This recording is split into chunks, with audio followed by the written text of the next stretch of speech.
अयोध्या में राजा सगर नाम के एक प्रतापी राजा राज करते थे। उन्होंने एक विशाल अश्वमेध यज्ञ शुरू किया, लेकिन देवराज इंद्र को यह पसंद नहीं आया। उन्होंने यज्ञ का घोड़ा चुरा लिया और उसे कपिल मुनि के आश्रम के पास बांध दिया।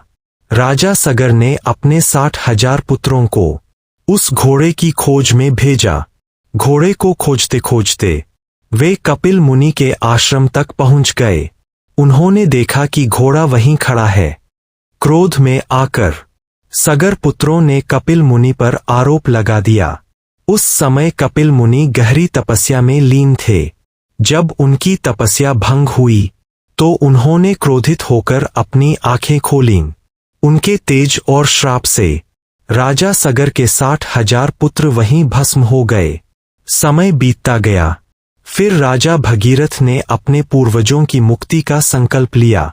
उन्होंने कठोर तपस्या शुरू की। वर्षों तक भगीरथ हिमालय में तप करते रहे।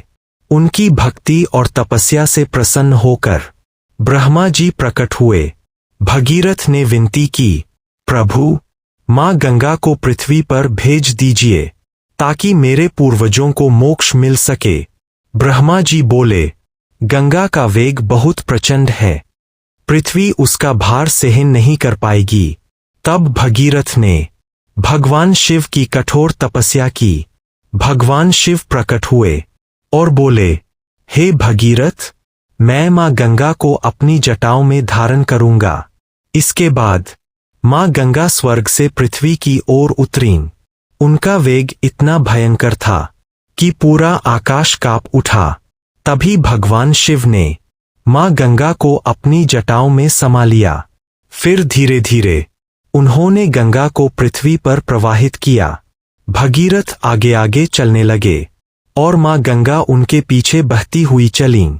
अंत में मां गंगा का पवित्र जल राजा सगर के पुत्रों की अस्थियों तक पहुंचा और उसी क्षण उनकी आत्माओं को मोक्ष प्राप्त हुआ।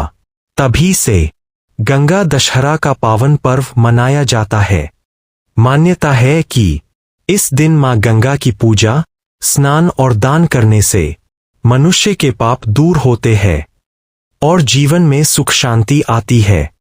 अगर आपको यह पावन कथा पसंद आई हो तो वीडियो को लाइक करें और कमेंट में हर हर गंगे जरूर